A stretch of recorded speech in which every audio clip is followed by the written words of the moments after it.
Hello, Leah. Ethan scooped Rebecca up in his arms and approached Leah's bed. Hi, she realized that she didn't have a bit of makeup on, not even lipstick. Your biopsy went well? I did fine, but I don't know anything yet. Where's Mama? Rebecca interrupted.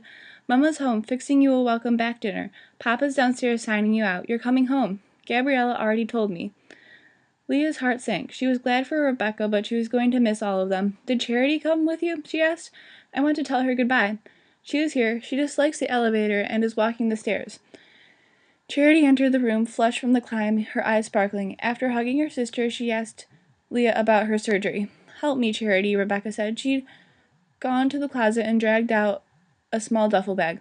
Minutes later, Mr. Longacre arrived, not wanting to be in the way while they packed up the child's few belongings. Leah eased out of bed and into the hall using a pair of crutches. Her knee was sore, but she hobbled down to the rec room. It was crowded with children. Leah let herself into the library, which was empty. She sank into a chair and stared at the floor. Her days and nights in the hospital stretched before her like a ribbon of lonesome country highway. Her mother and Neil wouldn't be arriving for 3 more days. When she heard the door open, she willed the intruder to go away. She wasn't in the mood to be disturbed. Leah? She turned to see Charity. Are you all leaving now? Charity nodded. Rebecca wants to say goodbye, and so do I. Goodbye, Leah said. She started to say, tell Rebecca I'll call her, then remembered that they didn't have a phone. She sighed. All right, I'll be back to the room in a minute. Charity stepped forward. I'm glad you are all alone, because I want to give you something. She thrust out a small package wrapped in brown paper and tied with twine. What's this? A gift for Christmas. I made it for you. Instantly, Leah felt ashamed. She'd been feeling sorry for herself and hadn't given a thought to a present for anyone. I don't know what to say. I hope you like it. Can I open it now? If you wish to. Leah heard eagerness in Charity's voice. She tugged at the string and pulled away the paper. Inside lay a piece of linen cloth, and on it, etched in a meticulous tiny pink and green cross stitches, was a cascade of small blossoms surrounded by leaves. Her name, Leah, was stitched in the center. It's so beautiful. Thank you. Do you really like it? It's a covering for a pillow for your bed. I hope every time you look at it, you will think of me. Leah didn't know how to sew, but she knew fine stitching when she saw it. The threads were even and delicate, and the image of Charity's working so diligently to create the gift brought a lump to Leah's throat. I won't forget you, she said. You're a real friend, and your gift is wonderful. Plain people are not supposed to feel prideful, but I feel much pride.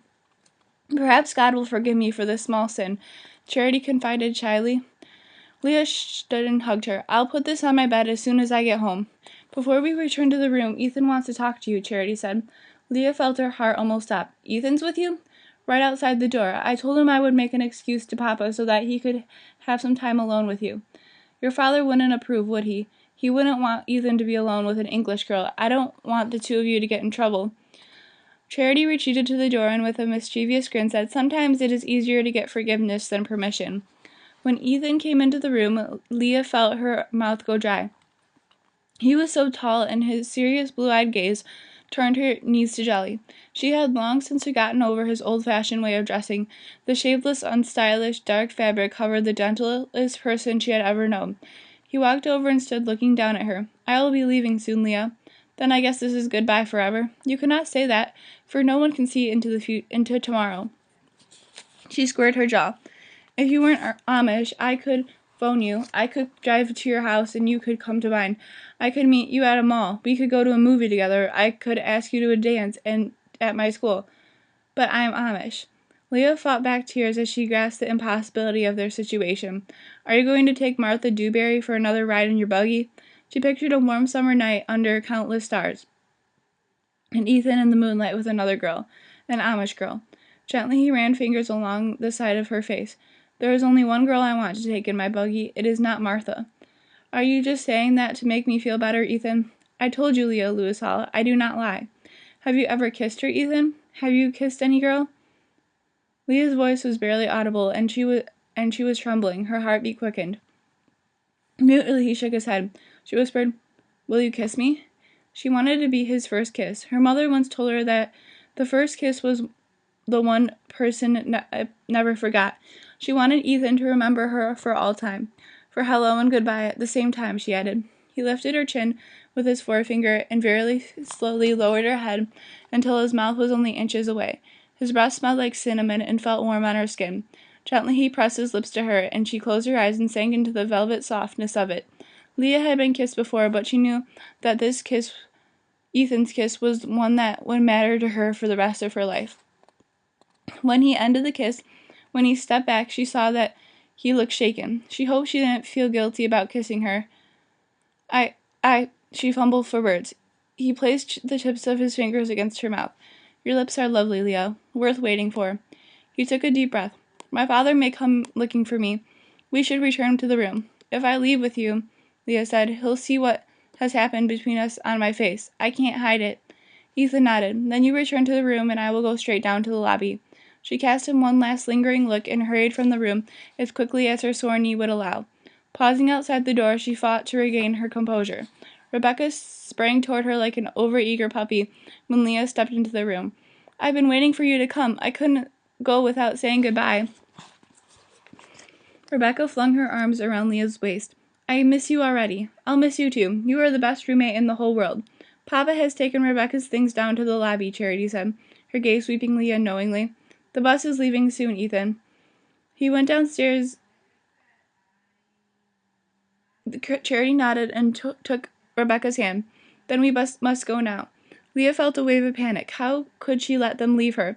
Can I write you? She asked suddenly. Does the mailman deliver to the Amish? Charity broke into a smile. Of course. She grabbed a pencil and jotted down her address. Write me. Us. She corrected. If you wish to write to my brother, enclose it in a letter to me, and I will make certain that Ethan gets it. I'll be praying for you, Leah. I'll pray that your tests come out well.